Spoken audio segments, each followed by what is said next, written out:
ได้เด้อพอไป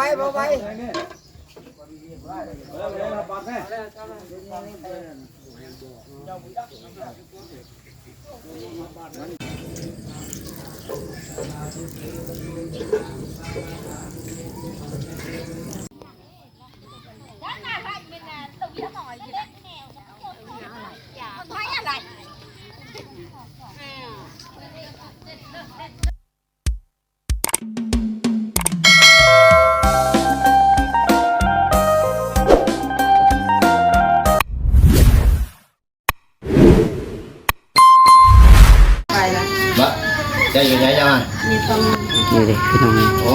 ย เตรียมสิชวนกันลงตักบาตรมื้อนี้เนาะ เอาพวกมาดิยังเหรอ ให้กันกับแม่บุญมาเพิ่นจะไปทางใดแม่ไปเป่าบ่เป่าไผน่ะเป่าบุญมาไข่ยังเศร้าพี่น้องเนาะเอาจังไรกันเนาะเปิดภาพบรรยากาศมามื้อนี้โทอยู่ที่วัดพี่น้องเอ้ยเตรียมกันสิชวนกันลงตักบาตรเนาะมื้อเช้านี้พี่น้องเอ้ยมื้อคืนนี้ก็เพิ่นก็งานของบุญมื้อคืนนี้อยู่ในบ้านก็บ่ได้ลงถ่ายคลิปหยังหรอกพี่น้องเอ้ยนี่เด้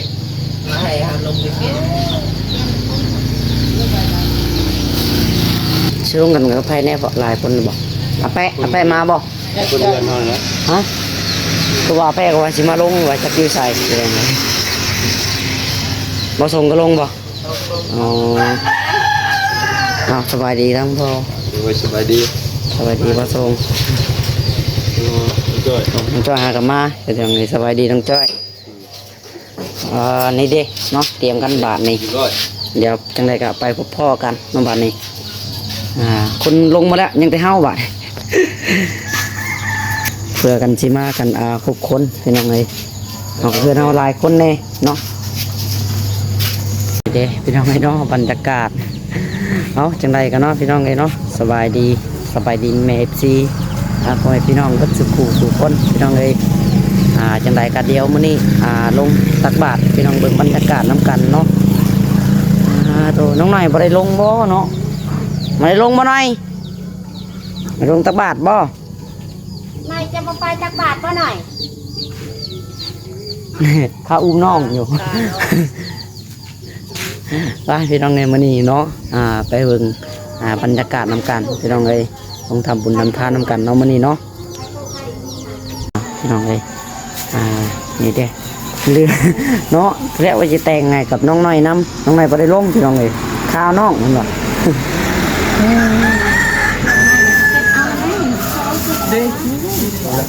ป้าสายอะไรเนาะโอ้ที่เขา7 โมงเลยลงบันไล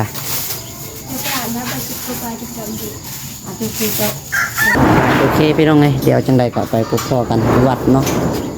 น้องหลาก็ว่าเสียเอารถลงพี่น้องไง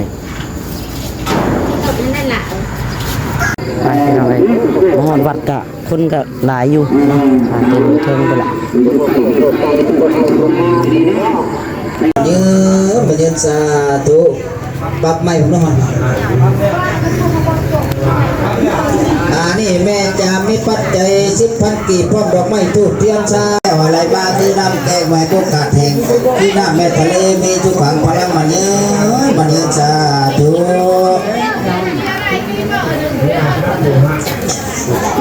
ไม่นะอะไรอย่างเงี้ยนี่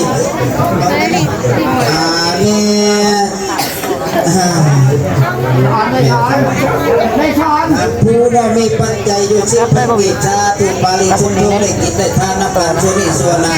ขึ้นได้คือหน้าแม่ทะเลมีทุกฝังพลังมันยืนสาธุ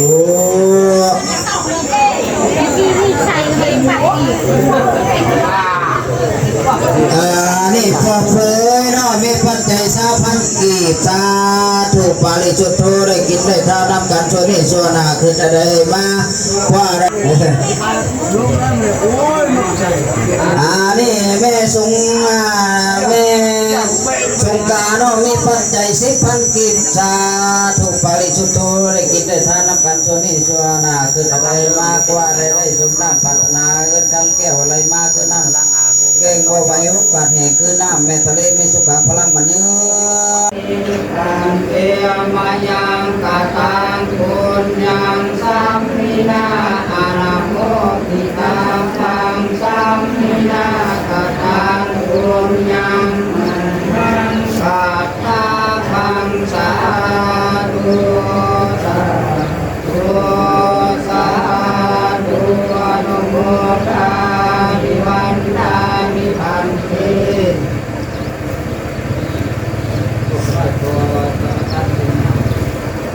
ตราวาจัตราวาสิรากโดโนเตมินโมยาปนาเวสิปัสสุเตโรโกมิกวาภาควาตุปัจเจกปัสสิเตปัสสะเตตุเรนะปัสสะสะสินอาภามิปัสสะปัสเตกัตตังธรรมะสัพพะนะกัตตมาจิรังสุตา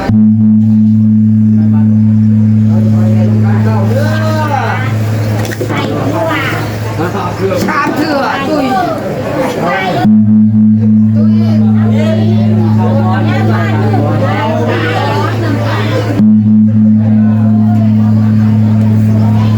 เอาพันธาโตตัสสะภะคะวะจับใครเอาไปสมาสัพพุทธัสสะอะโมตัสสะภะคะวะโตอะระหะโตสมาสัพพุทธัสสะอะโมตัสสะภะคะวะโตอะระหะโตสมาสัพพุทธัสสะโมยันโตปะโตเยเทวาสกาสมาคตารุยะตุเทมราเจ้าสมาจันทายกันโยโยโกไว้ไว้พระน้อมตุกามเดียบานุโกกัดเดินดาตุโรจกังสลังสลังสลังสโลมานิติปะทานาสุสานิฮัลโหลนะโมตัสสะภะคะวะโตอะระหะโตสัมมาสัมพุทธัสสะนะโมตัสสะภะคะวะโตอะระหะโตสัมมาสัมพุทธัสสะนะโมตัสสะภะคะวะโตอะระหะโตสัมมาสัมพุทธัสสะสาธุสาธุอิมัจฉามิอินดิปะตังปัจจยทานังมหาภิกขุสังฆัสสะอุโรเสยาวาสาธุโรคันติภิกขุสังโฆสาธุสาธุนางขอสุขเจ้าเข้าทิพย์บริสุทธิ์ข้าขอถวายแด่คุณพระพุทธข้าขอถวายแด่คุณพระธรรมข้าขอถวายแด่คุณพระสังฆเจ้าเข้าทั่วจักรวาลของท่านอันนี้ขอให้ฮอดขอให้ถึงถูกตั้งอยู่ไม่หยุดที่ทำขอให้ฮอดให้ถึงเจ้ากรรมนายเวรส่วนผู้ขาดทั้งหลายได้กระทำสัตว์ตายแม้ตัวพอตายได้ทุกข์ลำบากทุกข์ยากรักสิ่งเวียราชานมีงัวควายไก่หมูเป็นตุนขอให้บุญจากทุกโทษาวินาสัมปันโนอิติปิโสภะคะวาสาธุสาธุโอเทไปฮอปัญญาอินทุปิญโยโอเทไปฮอจักรวา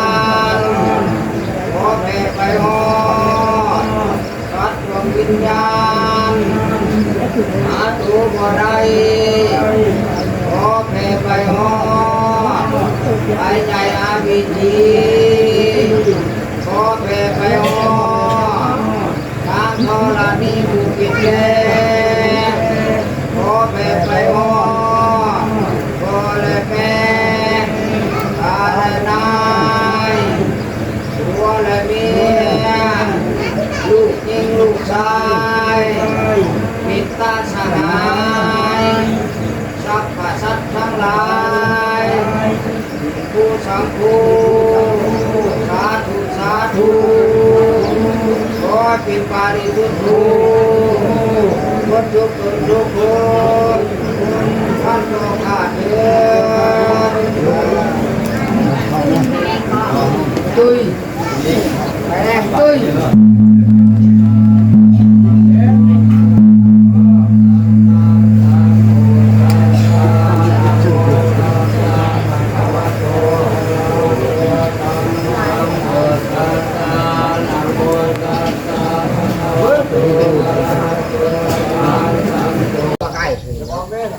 คือตัวมันแบบเป็นเรื่องใช้บาทมันเป็นใช้บาทยาเลยไม่เอาไปนี่งานคนเร็วนี่ถ้าก็เร็วขยมวัดเด้ออยู่บ้านไม่จำได้นี่เต็มนะฮะมาฮับได้มาฮับสักการได้เด้อขอไปขอไป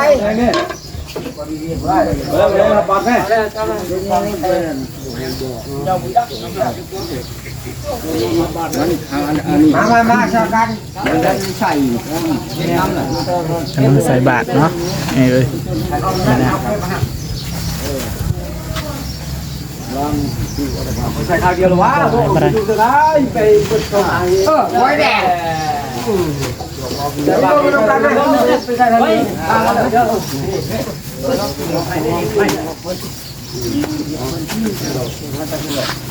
เก็บแค่แล้วเปิดกับเรื่องการรับเก็บไว้โอเคทุกกันจะว่าจุดนั้นแปะจำหายไหมทัดได้อยู่ป่ะจำยังกับกล้องนี่ให้กับคุณเด้อไปไหนมาพี่เขาจะไปเรียกนี่มันไปบ้านฟ้าฉาบครับโอ้ยทำเราก็ได้ดิทำบ้านก็ได้ใจ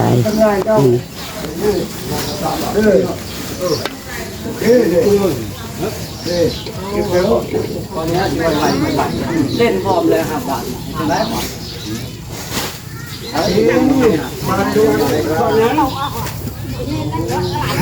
เขาบ้าดื้อด้วยก็ชักขี้มุกยันมุกช่างจะได้แปะใช่แล้วหรอวะเรียบร้อยเนาะเรียบร้อยแล้ว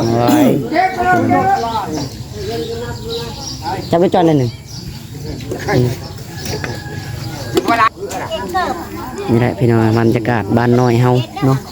คนก็บอกค่อนข้างหลายปันใดพี่น้องเอ้ยแต่ก็ชวนกันเต้าแห่กันโอมลงมาทำบุญพี่น้องเอ้ยบัดไผ่ก็ได้เนาะแต่ก็บอกคาดละหลังละคนลงมาพี่น้องเอ้ยครอบครัวเฮาลงเบิดเนาะเบิดทุกคนเลยฮะลงมาก็ได้บรรยากาศวัดพี่น้องเอ้ยดิวัดว่าอาหารบ้านพลสว่างเฮาเนาะนี่ยังเป็นวัดแบบธรรมชาติอยู่พี่น้องเอ้ยฝากไปฮะอย่างนี้หนุ่มดีเนี่ยได้ไปใส่เดือดเรื่องเจ้าได้เนาะโยได้ดีฝากตัดเกี่ยงเลยก่อนมาเชียร์ไหมพี่ปู่โยไม่งานจ่อยมันจ่อยเนี่ยยืนคอยก็เต็มอยู่แล้ววะยังอย่ามือตื่มอยู่ตัดอยู่แล้วไหมยังเหลือหยาดน้ำบันนี้เนาะนั่งอยู่รุมนี่ก็ได้ที่พอหยาดน้ำหยาดยังเนาะอันนี้อย่าเป็นเอามาแต่สวนเลยอย่าลงเป็นเอามาแต่สวนแม่วัดใหญ่ ตะกี้บริมีได้อย่างเพราะว่าสอนมาผูก อันนี้ได้ ชาวบ้านน้องนุ่งกระหล่ำบ้านนึงมันใหญ่ก็ลงนี่เลยบ้าน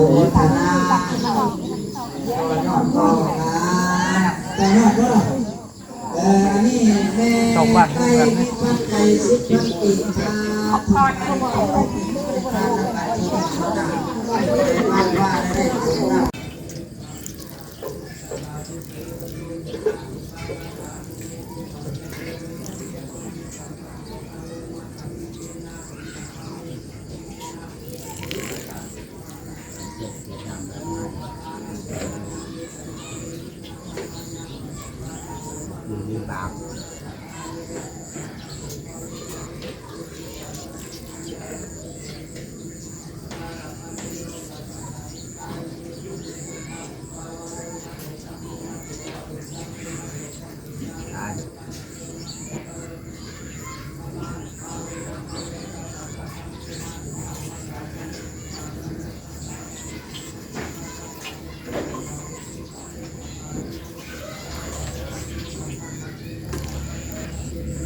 ไปพี่น้องโอเควันนี้ก็ได้